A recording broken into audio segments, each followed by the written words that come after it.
Jammikunta municipality సర్వసభ్య సమావేశంపై ఉత్కంఠ నెలకొంది. అవిశ్వాస తీర్మానం ప్రవేశపెట్టేందుకు ఇవాళ ప్రత్యేక సమావేశాన్ని ఏర్పాటు చేశారు. 30 మంది కౌన్సిలర్లలో ఒకే ఒక కౌన్సిలర్ సమావేశానికి హాజరయ్యారు. 10వ వార్డు కౌన్సిలర్ పొనగంటి విజయ్ మాత్రమే సమావేశానికి వచ్చారు. కౌన్సిలర్లు రాకపోవడంతో సమావేశాన్ని ఎన్నికల అధికారి మధ్యాహ్నం 1 గంట వరకు పొడిగించారు. అవిశ్వాస తీర్మానం నెగ్గాలంటే 2/3 వంతు మెజారిటీ ఉండాల్సింది. ఈ లెక్కన కనీసం 20 మంది కౌన్సిలర్లు సమావేశానికి రాకుంటే అవిశ్వాసం వీగిపోనుంది. ఇదిలా ఉండగా గత 27 రోజులుగా జమ్మికుంటలో క్యాంపు రాజకీయాలు నడుస్తున్నాయి. మొత్తానికి కాసేపట్లో చైర్మన్ భవితవ్యం తేలిపోనుంది. మరింత సమాచారాన్ని మా ప్రతినిధి సతీష్ మనకు అందిస్తారు. సతీష్, మీరు చెప్పినట్లు మరికాసేపట్లోనే చైర్మన్ భవితవ్యం తేలబోతుంది. ఇప్పటికైతే జమ్మికుంట మున్సిపాలిటీ సంబంధించినటువంటి అవిశ్వాస తీర్మానం మాత్రం ఉత్కంఠ కొనసాగుతుంది. గత 27 రోజులుగా కౌన్సిలర్లు క్యాంపులుగా కొనసాగిస్తున్నారు. బీఆర్ఎస్ లో ఉన్నటువంటి కౌన్సిలర్ పొనగంటి మల్లయ్య కాంగ్రెస్ లో చేరి తన సపోర్టర్స్ తో ప్రస్తుతం ఉన్నటువంటి చైర్మన్ రాజేశ్వరరావు పైన అవిశ్వాస తీర్మాన పత్రాన్ని అధికారులకు అందజేయడం జరిగింది. దీంతో ఇటు చైర్మన్ వర్గం కూడా అవిశ్వాసం పెట్టవద్దని చెప్పి ఎమ్మెల్యే కౌశిక్ రెడ్డి ఆధ్వర్యంలో కలెక్టర్ కు వినతి పత్రం అందజేశారు.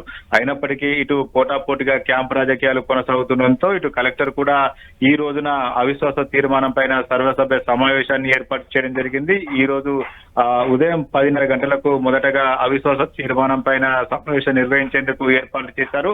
కానీ ఒకే ఒక కౌన్సిలర్ మాత్రం ఈ సమావేశానికి హాజరయ్యారు.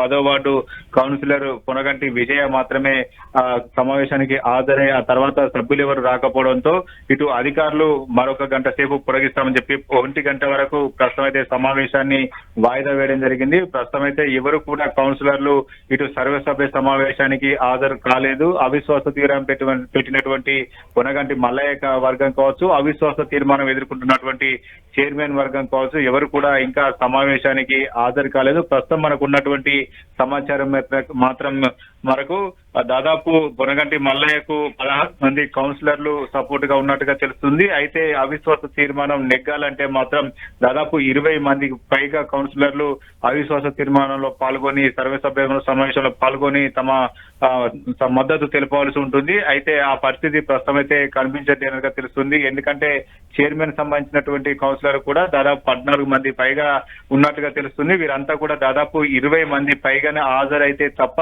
ఇటు అవిశ్వాసం నెగ్గే పరిస్థితి లేదు. అయితే ఎలాంటి పరిస్థితి ఉంటుందని మాత్రం ఇంకా కూడా కొంత ఉత్కంఠ మాత్రం కొనసాగుతుంది. అవిశ్వాస తీర్మానం నేపథ్యంలో ఇటు ఎలాంటి అవాంఛనీయ ఘటన జరగకుండా జమ్మికుంట మున్సిపాలిటీ వద్ద పోలీసులు భారీ బందోబస్తు ఏర్పాటు చేశారు. ఎలాంటి అవాంఛనీయ ఘటన జరగకుండా ఎవరిని కూడా అటువైపు రానివ్వడం లేదు.